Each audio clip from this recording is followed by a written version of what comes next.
Hello, my name is Lee Grant. I'm Supervisor of Strategic Planning and Business Intelligence with Birchcliff Energy. The title of my talk today is Leveraging the TIBCO Stack to Develop Value-Driving Energy Apps. A brief agenda for today. So I'll start with an intro to Birchcliff. So a little bit about us as a company, and then talk a little bit about the Montney, which is our core resource play focus, and then go through some of our technology stack considerations. I'll then go through two case studies and highlight some of our software usage. So the first one being our FDI toolbox. This is an example of building something that didn't commercially exist. And then the second one will be expanding the capabilities of physics-based modeling software beyond the kind of off-the-shelf options. Birchcliff Energy is a Calgary, Alberta-based intermediate oil and gas company with operations concentrated in its one core area in the Peace River Arch. We are BIR on the Toronto Stock Exchange. We're about 80,000 BOE a day flowing, and that's about 20 to 25% liquids weighting. In terms of people, we have about 140 office personnel and then about 80 field personnel based in the Peace River Arch area. You can see the production graph beneath the map there. So that's 2005 to 2021. You can see considerable growth in that time and mostly done very organically through the years. So a little on the Montney. The Montney is truly a world-class resource play. You can see the map. The aerial extent is considerable. It's about 500 kilometers or 300 miles across. Many horizontals and verticals drilled into it now. The icon in the middle shows that it is very much a multi-target play, anywhere up to 6 individual target formations, which is very much a focus of industry, is multi-target drilling. There's obviously huge opportunity in that, but there's also some very significant challenges to consider, such as cube layout optimization, optimal frac designs, and then parent impacts. So how are those existing wells in the ground impacted by new ones, which we'll talk about a bit in one of the case studies. Why analytics? You guys are probably all analytics enthusiasts, so you probably think about this a lot yourselves, but we think of it in one of two ways. It's either improving efficiency, so doing kind of the same thing, but doing it faster and taking less time, or making better decisions. So maybe making a new decision or a better informed decision, one that can ultimately affect Birchcliff's bottom line. The case studies today, I think both have a little bit of both scenarios. Birchcliff Analytics evolution over the years, so kind of started back in 2014. At that time, it was very much assessing the options. 2016, the efforts really started to ramp up. That's when I joined the team. We took on Spotfire and DV. We were focused on attracting good personnel and team structure, focused on quick wins and proof of concepts, and then data management. As we've progressed through the years, we've kept some of those core things in mind, but we've gone more towards advanced analytics and machine learning workflows, which we still have a long way to go, but that's more of our focus now.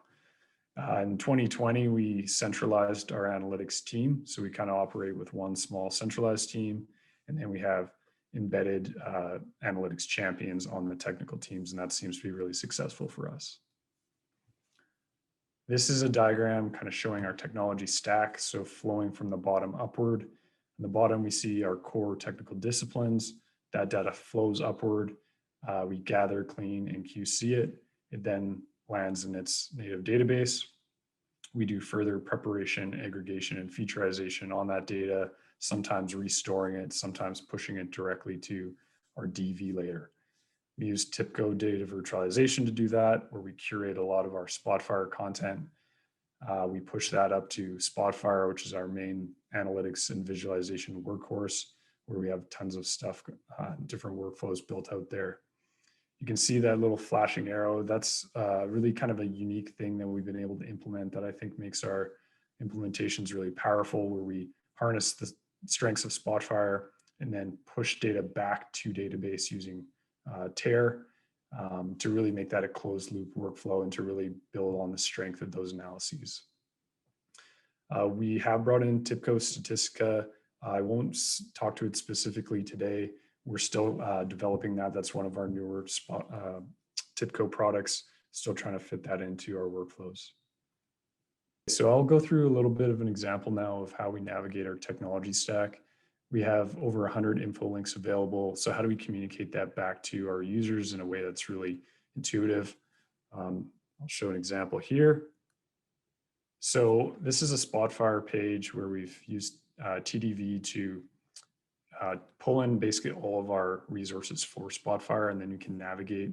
Everything's structured the same as the library. So you're able to drill into a category in InfoLink and then go right down to a column level. So here we're navigating through all the metadata associated with those views. We're then able to use this super search function to basically put in any keyword. It'll look through a variety of the columns, find all the instances of where that word or concept appears. So for example, here I'm going azimuth, it's finding me directional surveys and other. It's a really useful way for people who aren't as familiar with the environment to drill into what they need. This is a cool example where we're actually seeing all of our cached resources and we're able to remotely trigger a cache refresh. So that's a really powerful kind of self-serve option for people who aren't TDV users. So you can see that someone's just refreshed that specific cache. Just really quickly on this one, this is a remote trigger for our automation platform, StreamSets. And then here really quickly, it's just how do we keep our package installations up to date. It's kind of a one-click package deployment for everything that's our commonly used TERR packages. So it's a really useful way to kind of distribute our pretty large infrastructure now out to all of our consumers. Today's talk will focus on how Birchcliff Energy uses TIBCO products to build fit-for-purpose applications that are suitable for our evolving technical needs. So the first case study, FDI toolkit, so this is fracture-driven interaction and featurization and analysis. So what is a fracture-driven interaction? That's a pressure, fluid, or sometimes proppant interaction on an existing producing well caused by fracking and offsetting existing well. So the blue pressure curve there shows it's a pretty distinct signature between the new and existing well, and then the map shows that assumed spatial interaction between both of those wells. What are the kind of impacts we see? So anything from increased water production to deferred or decreased production. Sometimes we get costly wellbore interventions that require workover. Sometimes we do see increased production, although this is less common, but nice when it does happen. So obviously there's a lot of negatives associated with this. There are some opportunities, however. There's the opportunity to understand our frac geometries better and improve our mitigation efforts on that existing well. So we'll go through a little bit about the project goals. How do we combine a variety of data sources to featurize fracture-driven interaction signatures and impacts? The core idea here is we want to mash up fracture data, pressure data, and spatial data, bring that together in some sort of application. And then what we want at the end of it is a standardized feature set that is robustly data-based. We chose Spotfire to do the application side of this. So we wanted something that was simple to pull and update data. We wanted to easily be able to navigate the timeline of the fracture. You'll see that sometimes we do what's called zipper fracking. So we basically bounce between multiple wells at a time as we frac through them. It's much more intuitive to go through the workflow in that manner rather than one well at a time. We want consistent standard interpretation of the signatures, and we want those outputs to be standardized as well, and we want them to be robustly data-based. Quickly go through the app architecture. So there's a lot going on here. I'll kind of hit it at high level. At the top here, you can see where the different TIBCO products kind of fit in.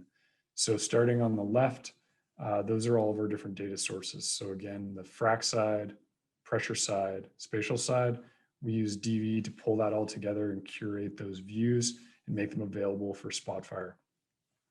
Spotfire is where the core of the workflow actually happens. So there's a variety of visualizations, and we use TERR to identify the FDI signatures. Once they're identified, we extract data in both the pressure and the frac at those key points. And then kind of the cool thing and novel thing about this is we actually use TERR to then write that data back to SQL and where it is ultimately stored. And then we use TDV again to curate the view, bring it back to Spotfire for further analysis. So that's really how that closed loop data flow happens. I also have all the R icons here showing where we use different elements of the TERR system to do really custom things. And lastly, I'll just point out the little refresh icons. We use load on demand a lot here. A lot of this stuff is very high frequency data, so we use that to efficiently pull in only what we need. This is a bit of a app review. So this is kind of the 2-screen layout that you'd see if you were using the app. And then I'll go through a demo here and basically go through the different pieces of the workflow. So starting off with loading data. So you basically select the child wells that you want to interact with and then load their frac data.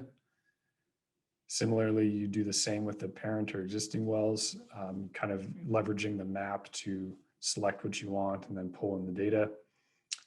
You're seeing a few different data previews here just to confirm what data you've actually pulled in, both kind of row counts and how that looks in a Gantt style.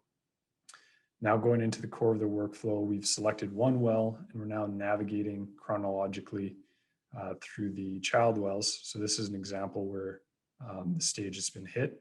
So there's an FDI signature here. We're now featurizing it. So you can see with a click of one button, we've logged a variety of different signatures. These are done very consistently because of the custom scripting. There's a whole bunch of settings we can dial, fine tune here so that those signatures are exactly what we want them to be. And then here's where the user would say, yes, this is an example of an FDI event. It's this type. We actually can do multiple sub events per stage. And then with the click of a button, that data is being written to SQL and pulled back in into the analysis. Here we're looking at how the frac data looks. The vertical lines are showing all those key signature points, so you can start to look for patterns there. And then lastly, the map shows the preview of what that likely FDI event hit path looks like, which is really useful to do another level of QC to confirm that that spatial geometry makes sense. Lastly, I'm just showing the results. So that's gone to database and then back round trip. So again, the key thing here, this all is working with our databases to make this workflow super robust. I'll summarize the challenges that were involved with this project. So the number of data sets, the technology we use to make to get around this, we use TDV, Spotfire, and TERR. TDV is used to curate and transform those views initially.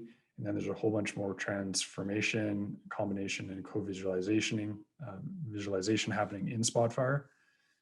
The volume of data, we use a lot of load on demand to efficiently pull only what we need based on intuitive user selection. A lot of this is 1 second high resolution data. It is critical in these workflows to have the data time synced. We use TERR and custom algorithms that we've developed in TERR to precisely extract info at the specific time points across multiple data sets, which is really the key here. We use custom FDI features identification using TERR, and then we use Iron Python to really streamline the UI UX. And then databasing the results, which I've mentioned a couple of times now, we use TERR to do so. We write that to SQL, and we use Iron Python to streamline that as well. So what's the value add of these workflows? The big thing here is improved resource development. We do this by understanding our frac geometries better. This helps us avoid overcapitalization, to pick the right design for the right situation, and minimizing the offsetting well impacts. So what's on the horizon for this? We plan to add to the data set so to continue to build on this so that we can do deeper, further review into the feature set.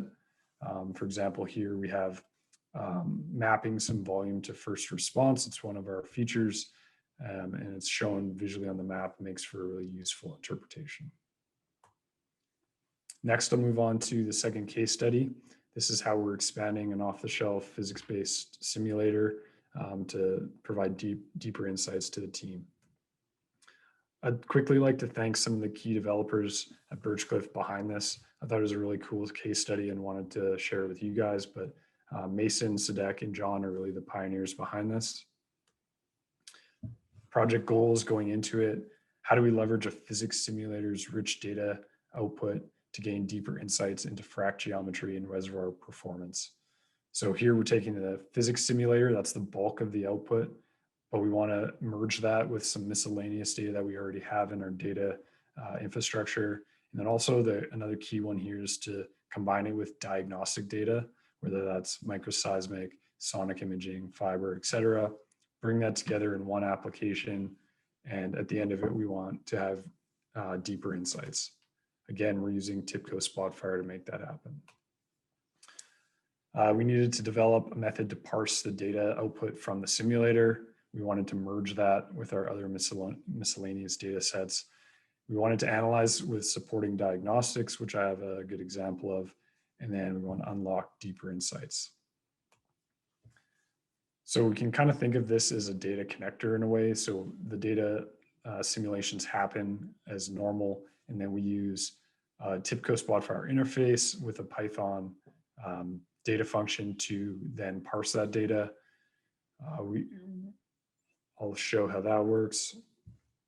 So this is kind of the interface. It's super basic. Basically, you point it at a folder. You have the option to only parse certain subcases if you want. It basically goes out and does the parsing. What that does is it returns 6 standardized tables into Spotfire that are multi-well, multi-stage, and multi-scenario. And that's really a huge benefit of this workflow. It allows us to interact with many, many realizations of simulations and quickly compare and contrast them using the things that Spotfire is good at. And lastly, we use TIBCO Spotfire visualization to really dive deep into these outputs and try to get more insight. So here's a couple examples of looking at fracture geometry. In Spotfire, we do a coordinate system transformation to kind of go from the plot on the far left to the one in the middle. You can see it's a lot more interpretable, which is nice. And then the example on the far right shows how our proppant is being distributed in the reservoir for a couple of different cases.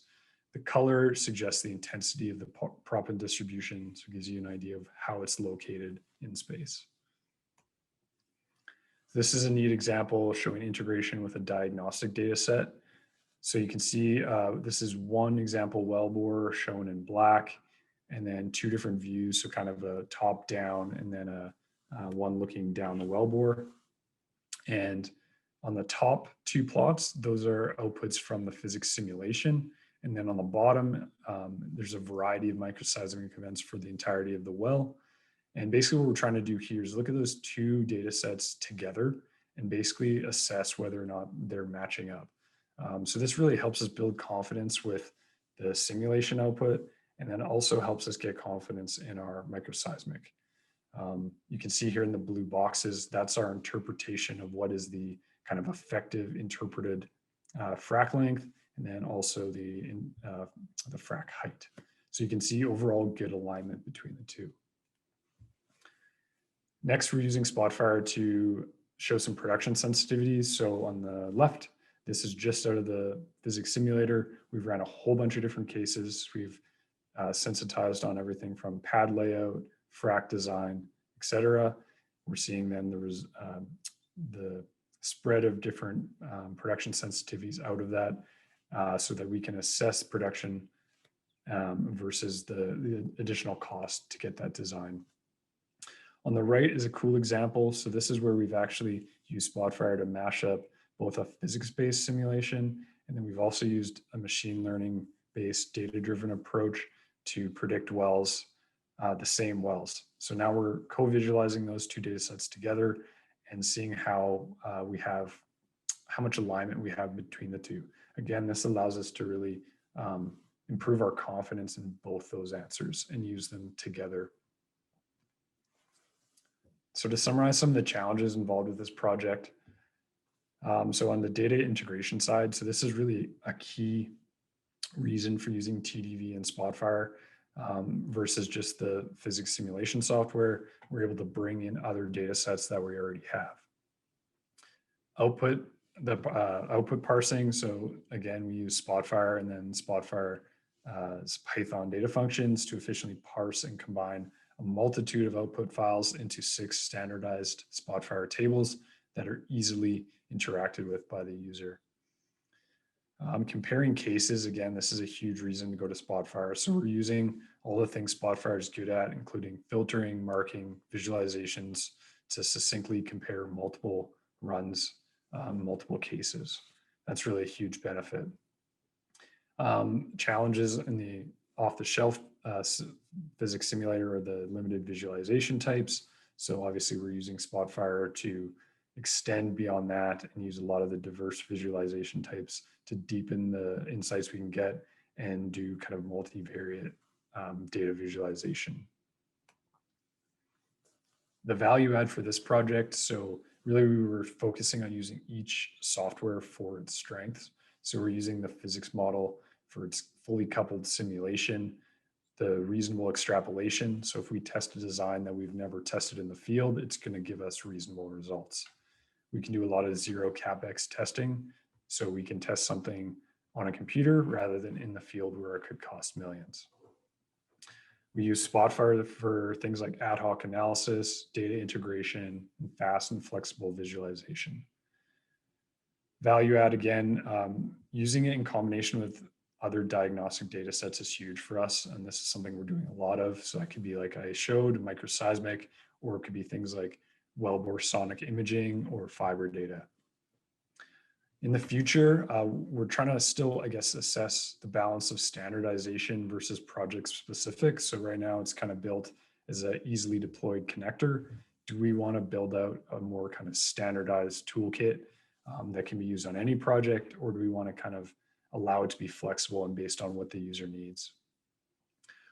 We want to consider creating a centralized database. So do we actually database all of these simulations so that we could potentially harness that towards a hybrid modeling approach?